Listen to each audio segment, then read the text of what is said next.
Hello, dear viewers. Thank you so much for joining me for your daily tarot reading.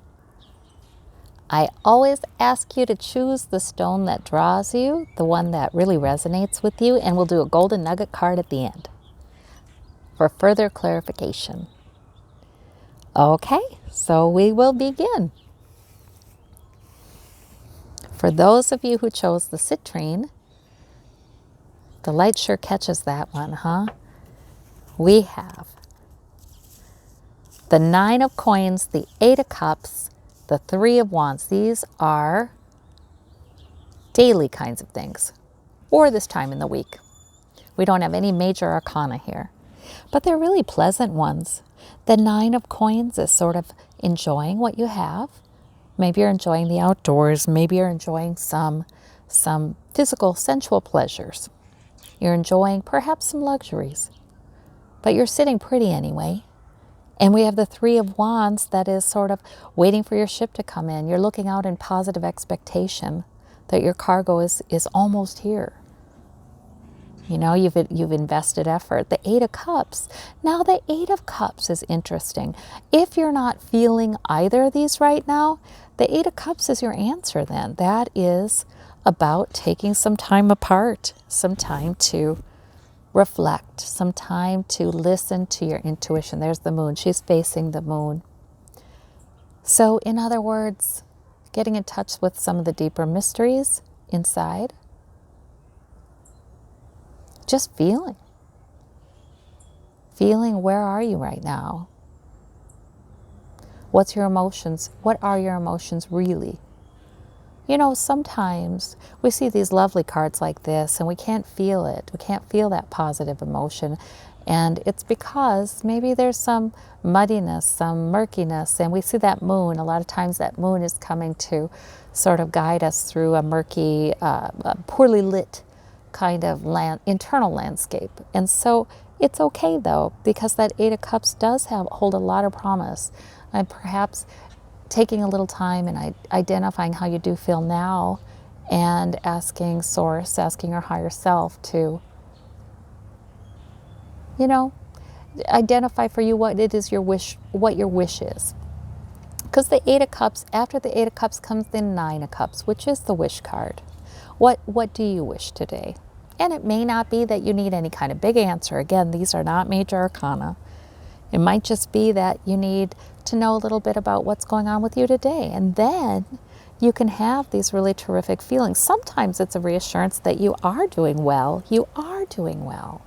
Sometimes we get so focused on what's wrong or what we don't feel like we're doing well or what we feel like we lack or we worry about that we stop seeing everything that is good.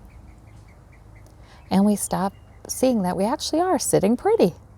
You know, we actually are. There's much to celebrate. And there's certainly room to enjoy.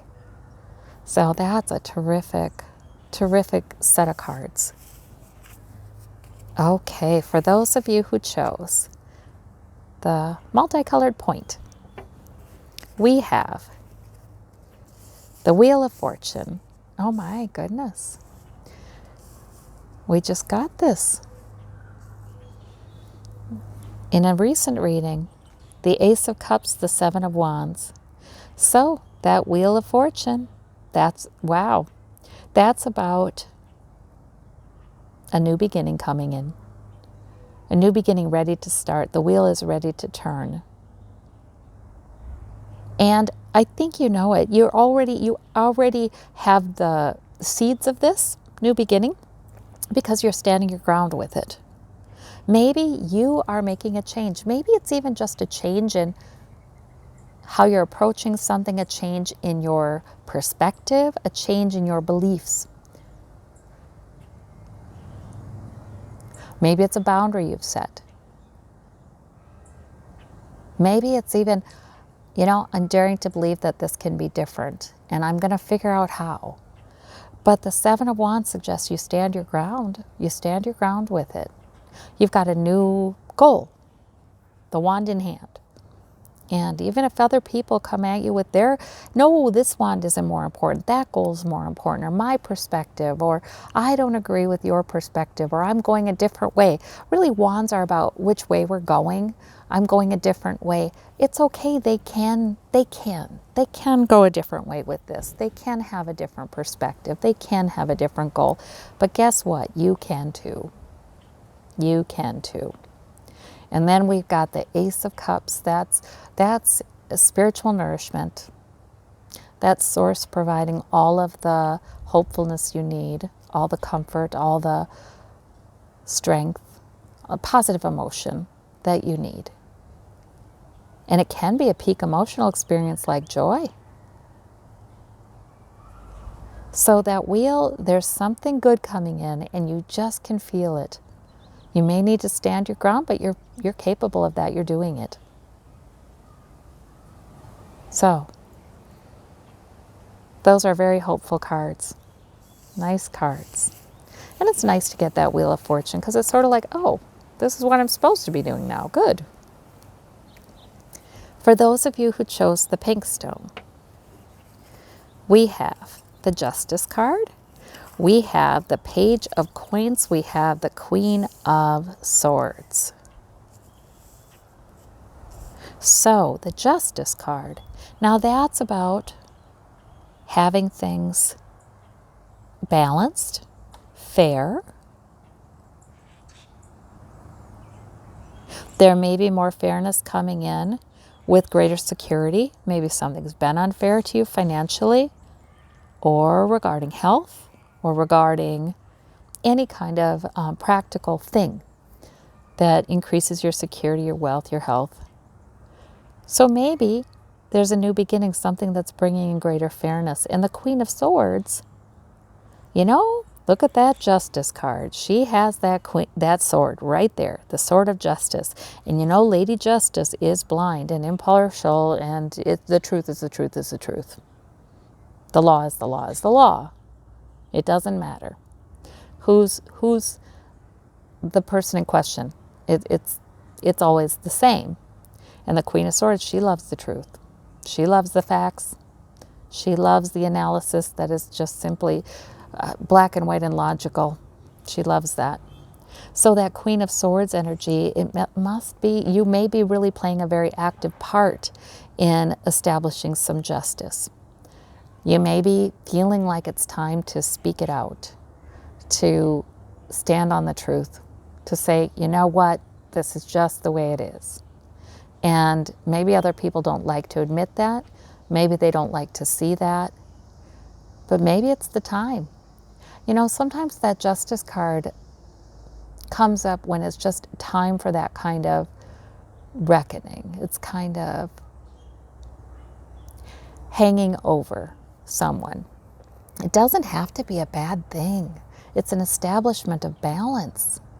You know, we make errors as human beings. And so when justice comes in, it's sort of like, let's get us more balance. Let's bring the sword of truth here. Let's figure this out. Let's see this in a more balanced way. So a lot of times justice is, even if you feel like it's coming in for someone else, and maybe even you have something to say about that, I think it's important to look on it as a spiritual intervention.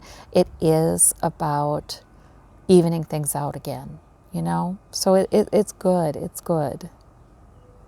So however or wherever that's coming in, I think you're benefiting here. I think you're beginning to benefit. And the Queen of Swords, she is a mature speaker. She isn't someone who speaks off the top of her head. She's thought it through. So if speaking is involved in this, I think you can feel good about that. If planning, can be planning too, is involved in this, then that makes sense too, because this is a beginning. The plan would be good. So here we have it. Great reading. All right, for those of you who want a little extra clarification, we've got a gold nugget here. The Hermit. Well, look at that. Okay, so that means if you felt like your intuition was telling you something during your reading, The Hermit comes up to say, yep, that's a guide. That's an internal guidance talking to you. The Hermit's coming up to validate that. If you have felt like a loved one from the other side or a particular guide has been there helping you lately, the Hermit's coming up to say, yeah, you're right. You're right. So if you still feel like you need clarification, in other words, the Hermit is saying, I'm here for you. This internal guidance, this intuition, this knowing, the divine help is here for you. Taking a little time alone, or even just consulting with it internally, meditating perhaps, however it is that you come to your intuitive insights. That would likely be very beneficial right now. So it's a wonderful card. You know, the Hermit chooses a rather rough physical existence in order to transcend, in order to be able to understand spiritual truths better, to be more one with the spiritual and divine nature that is his own.